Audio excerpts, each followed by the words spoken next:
So my mom, when I was growing up, she had mental illness. Things aren't necessarily normal, but when you're a kid, you don't really know how to process it. Not truly understanding what the problems were, but knowing that problems exist. Even now, there's not really an understanding of what mental illness looks like. It's kind of a buzzword that people use on social media, like somebody that actually has like a personality disorder, that most of what you're seeing, like people's image of that, are either on the inside, it was a lot different. There was a lot more behind the scenes.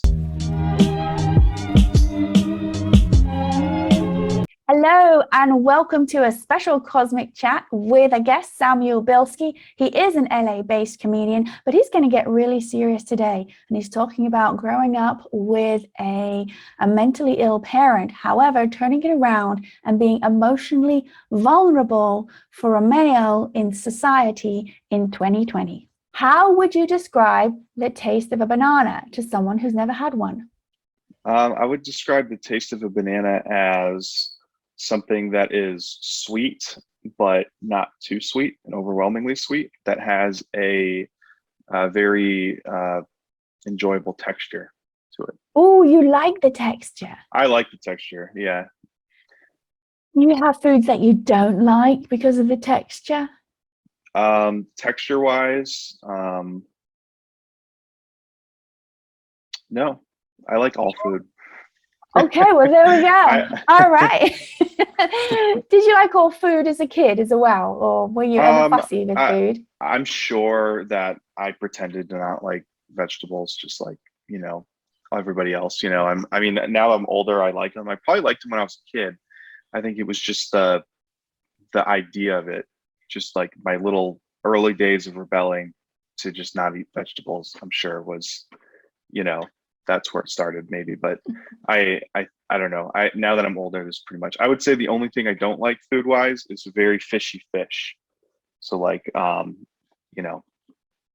or something like, I don't know how fishy that is, but certain fish, like if you walk into certain like restaurants and it smells like seafood, it makes me a little sick to my stomach. But oh yeah, smells. So going back to your childhood, is there a moment that you remember where you had your first existential life crisis?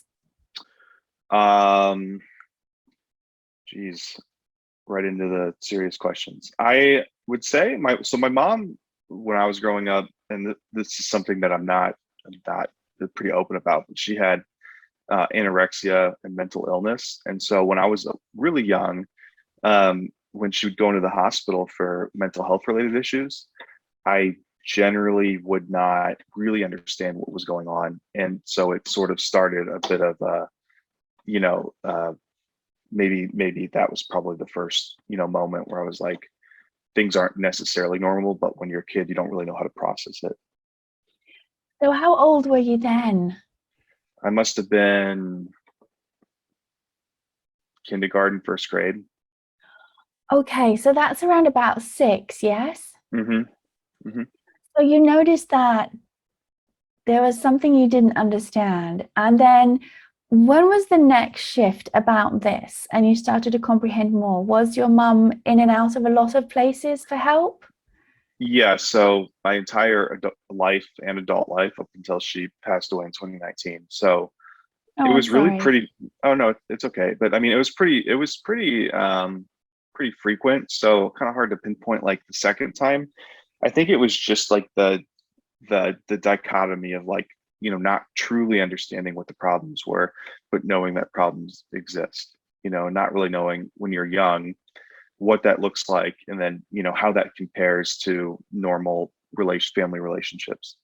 So that was, I think, the bigger challenge was, not being able to put two and two together, that my experience was any different than anybody else's, because to me, when you're that young, you think everybody's sort of experiencing those types of things. Exactly. And did you have moments when you were playing with your mates or you were over at their houses where people may say things that alluded to you that this wasn't a normal household? I think that really actually did not really fully sort of realize it. In high school and middle school, I don't think I thought about it. I think at that age, it wasn't really a time where I think a lot of people are able to process the emotions. I think that what came out of it was you put the emotions in different areas. So for me, it was I might like, I might have played a lot of video games or like gone away from home and spent a few days at a friend's house, but it wasn't like I was thinking about what was happening, because it was just a way for me to not have to think about things. And so I didn't. I would say when I really realized it was when I was dating my college girlfriend, and they sat down and like ate dinner together on like a Wednesday night, and I thought that it was like some kind of occasion. And then they were like, no, this is just what we do. And then that's when I sort of started to put the stuff together. So I was maybe 19, 20 when I Right. really comprehended it. So there's this movie, I don't know if you've ever seen, called About a Boy. It's an Mm-mm. English film. Okay. So it's 10 years old, I think it is. And his mom has depression and is a single mom. And he starts waking up and realizing this isn't a normal childhood, Mm-hmm. right? So would you then say it was quite insular, almost like a secret without you knowing it about what was happening with your mom in the household?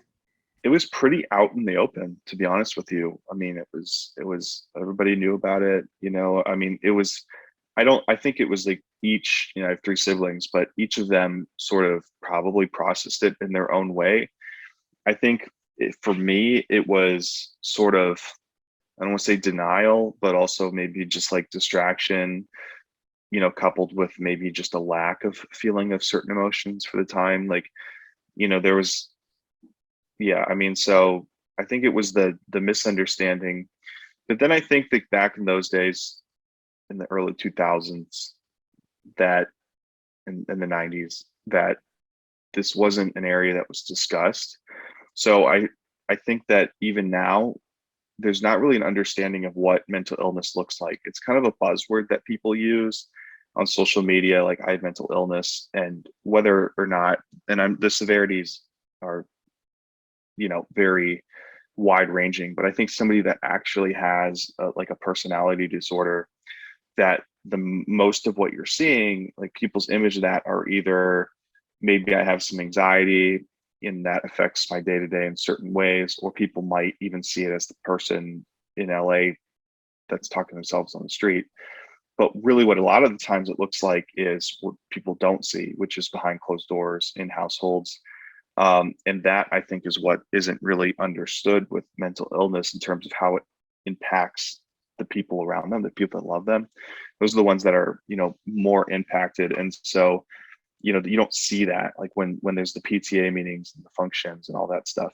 People So don't what see was, that stuff. even though you said it was very open, what was behind the closed doors and what was your mom's official diagnosis? So there was no like that, as far as I know, she would say bipolar. If you asked other people, she had borderline personality disorder. It really depends on who you talk to about it. But what I would describe it as was, rampant alcoholism in the household and verbal abuse.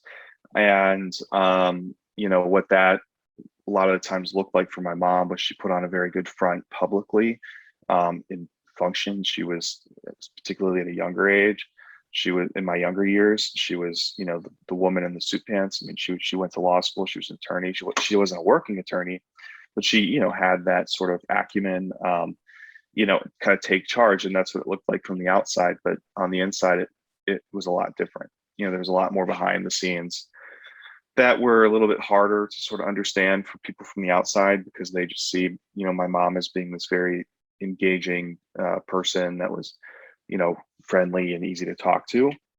But So a lot of yes, that. necessarily what people might see is someone who's got it all together, has the Mhm. finances. I would imagine from what you said, super charming as well, Right. Hmm. right? Intelligent, charming, has it all.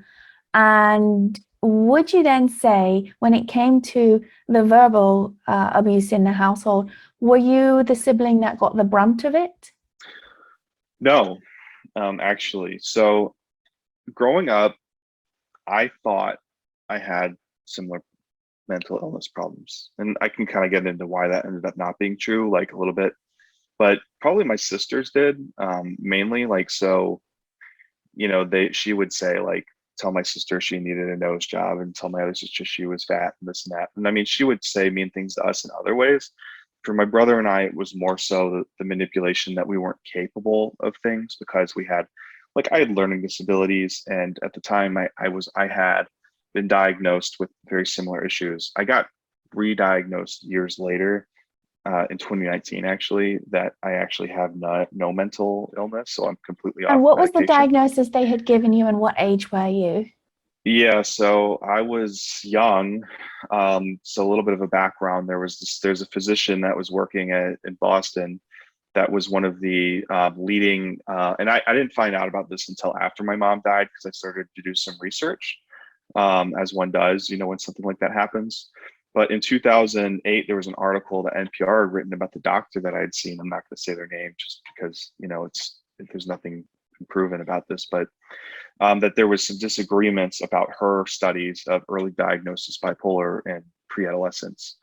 So what that meant is that the behaviors that I had as a kid were more likely a function of the dysfunction that was happening in my household. So when I was diagnosed at a young age, I was heavily medicated until I was probably 27. And that started to cause some physical side effects that were not great. And then went to a specialist that was like dual, like addiction, mental health physician. And they was like, I don't think you have these. Let's filter you off of them. And now it's been 2.5 years. I'm probably the most stable I've ever been, and I'm completely unmedicated.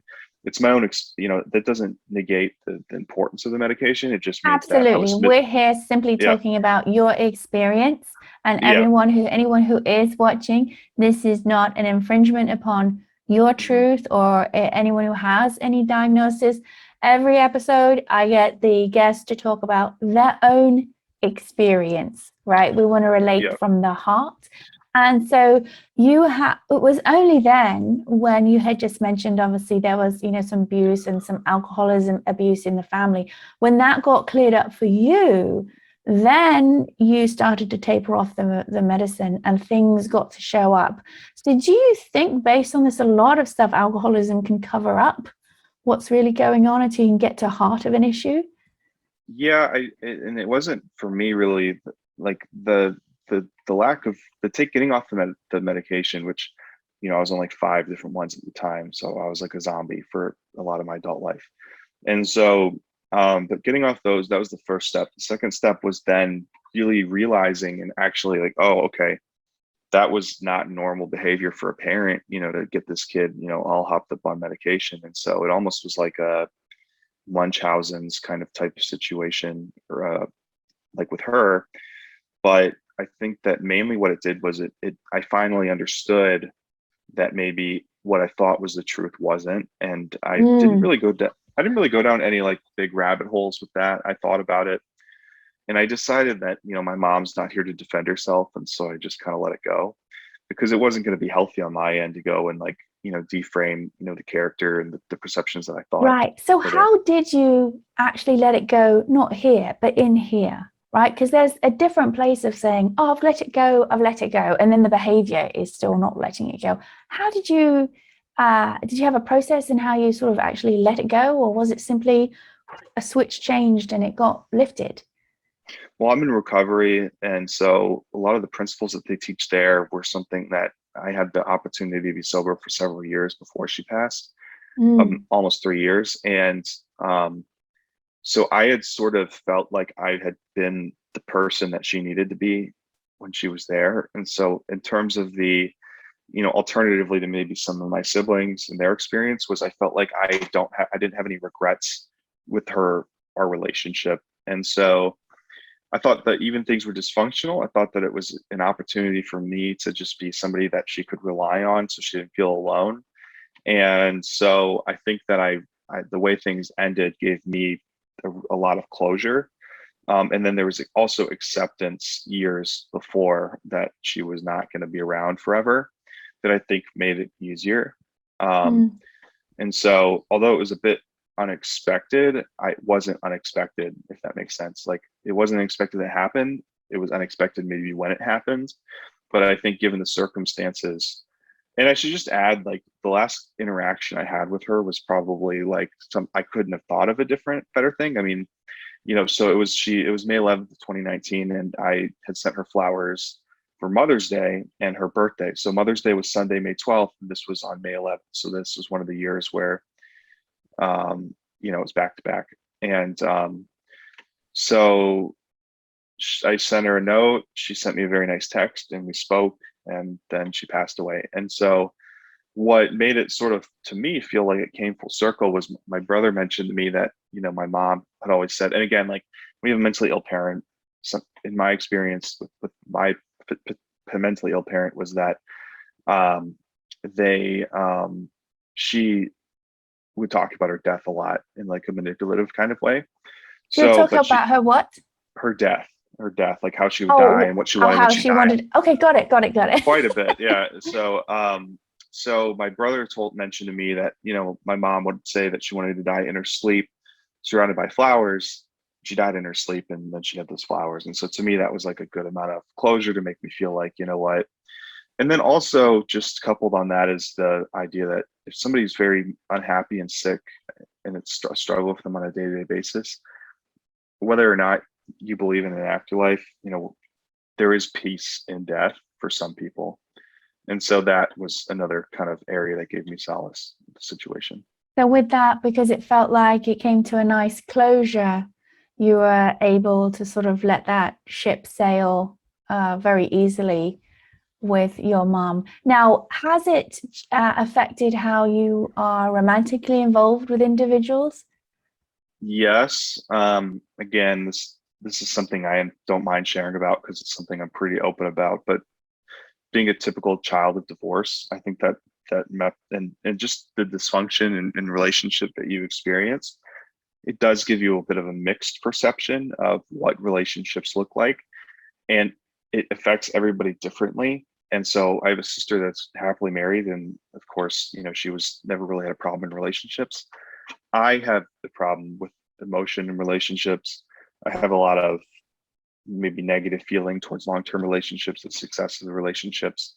And that is not, a lot of that is because of my experience with that and sort of the negative connotations with that, But I mean, I've so been your experience of, let me just re-clarify, that there's a negative feelings towards people that do have long-term happy relationships?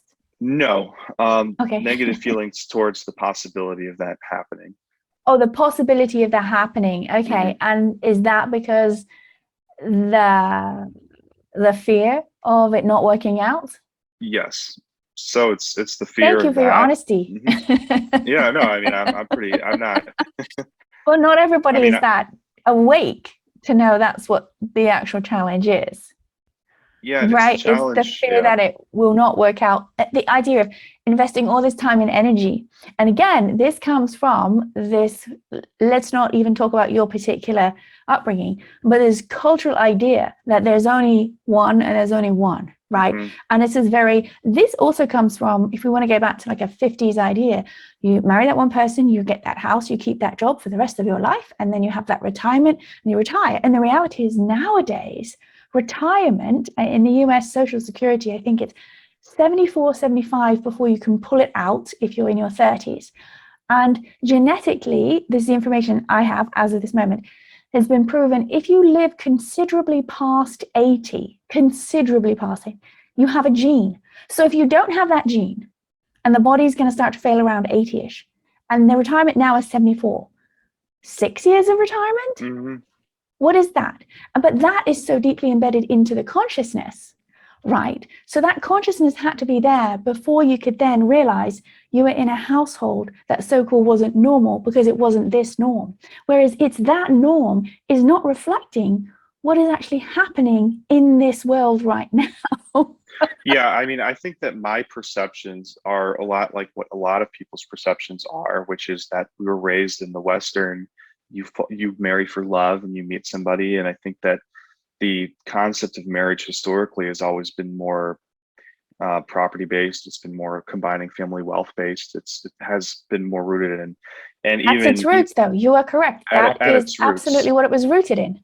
yeah, and it changed over time. And so to be more like, maybe people in the same industry would get married and combine businesses to where it is now, which was, I'm only going to guess that this changed a lot during like the Victorian era and stuff. And I'm just like, just guessing because that's when like a lot of the more like, Well, Victorian's still very much that property base, the dowry, right, was yeah. still very much around. The women having to look a certain way and the men having to acquire a certain wealth, Hmm.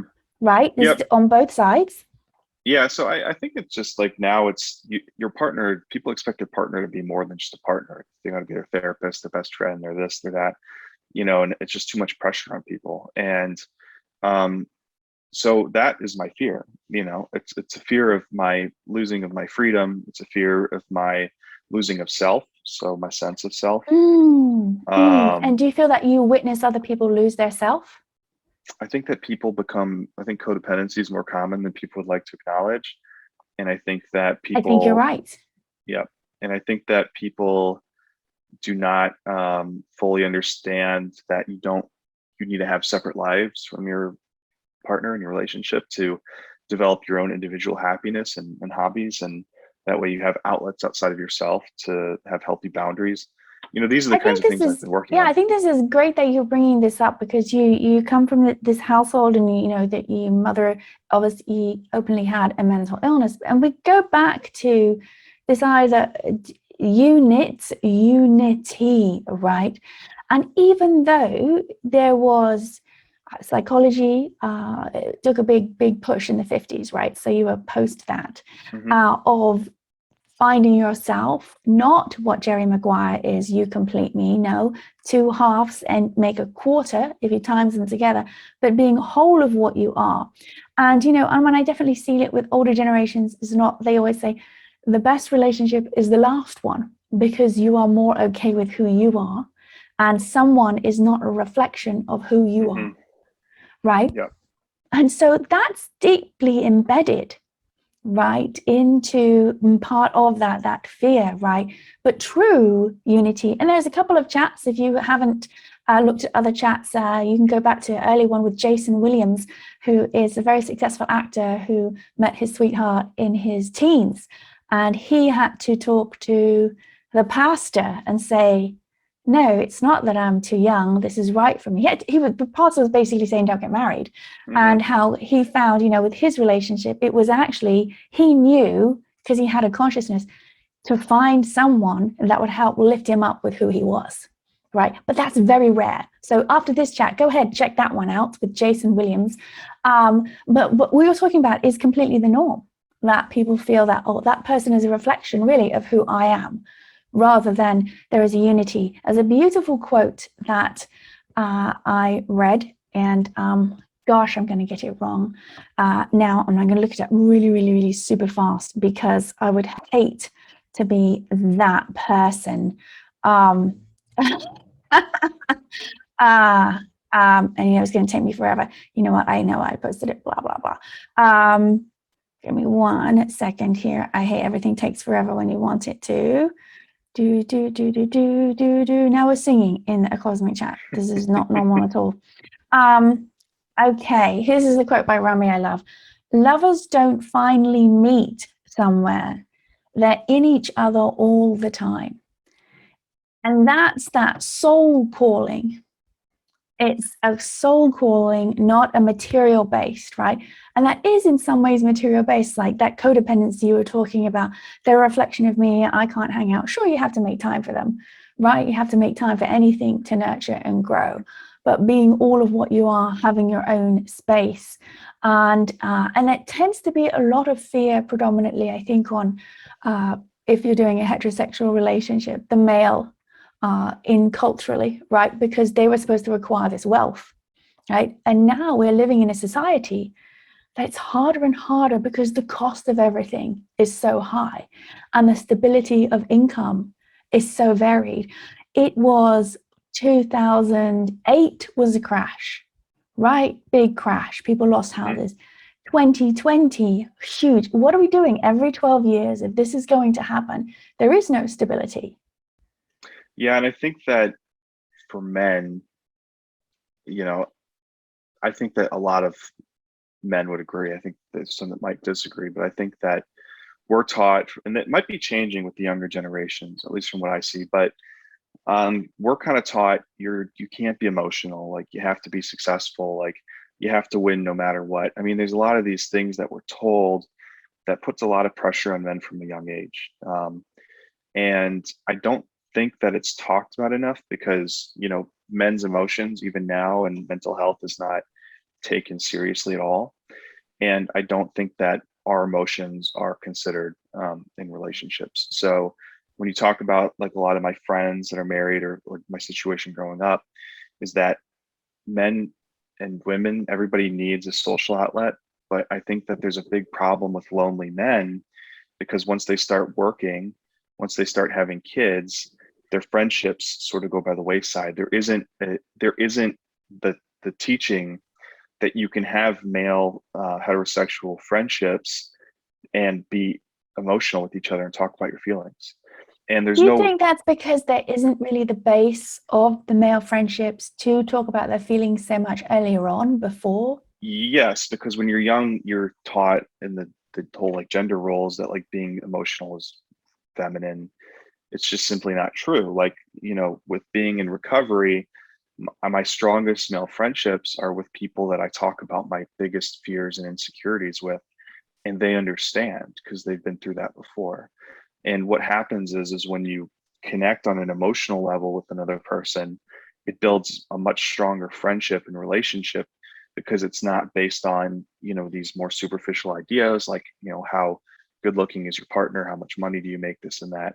It's based on the person inside, and that doesn't change regardless of your socioeconomic background. And so for men that are more successful that and men that maybe are, maybe not as financially successful, if they can connect on that level, then there's something in common and the humanness shows, and that I think is, Exactly. yeah. Transcending the body form, that soul connection, and long-term developed relationships are based on the friendship and connection with the soul and being able to have emotional vulnerability.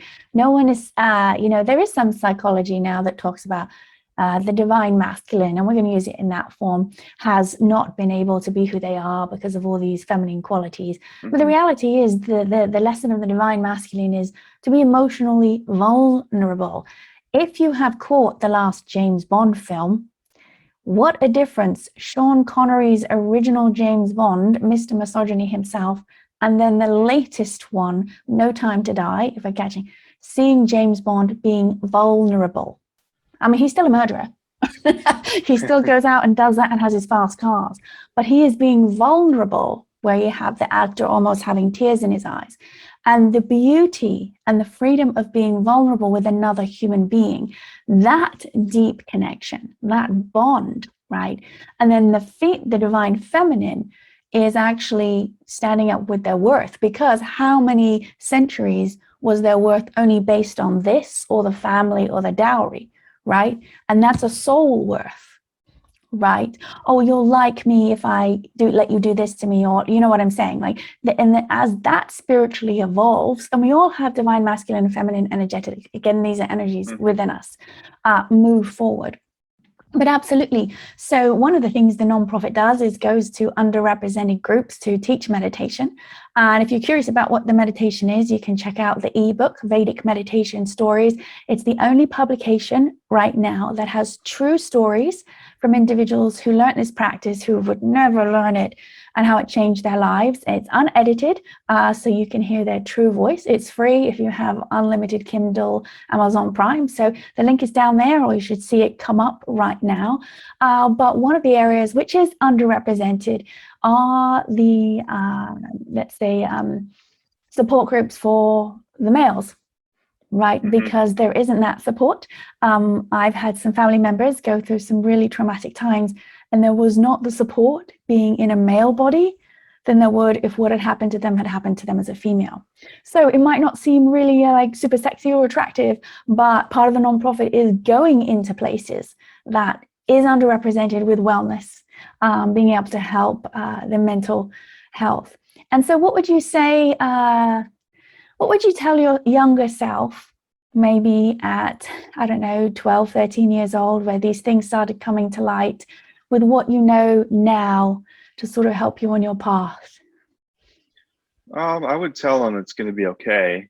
I mean, I think when you're that young, you don't know what you don't know. So, the thought prospects of a career and a life and being, independent, financially and just, all this kind of stuff is not something you think about because you are. And I think that, I would just say, it's going to be okay. Like, it's, middle school's tough, high school's tough, but, eventually things will work out and it's sooner than you think. That's what I would say. Better than you think. Well, with that, we want to thank you so much, Sam, for joining us. And if you want to check out more about what he is when he's not being so serious, you'll find all the links in the description. And please feel free to like, share, and subscribe to support the channel, which supports the nonprofit. So with that, thank you again and joining us on Cosmic Chats.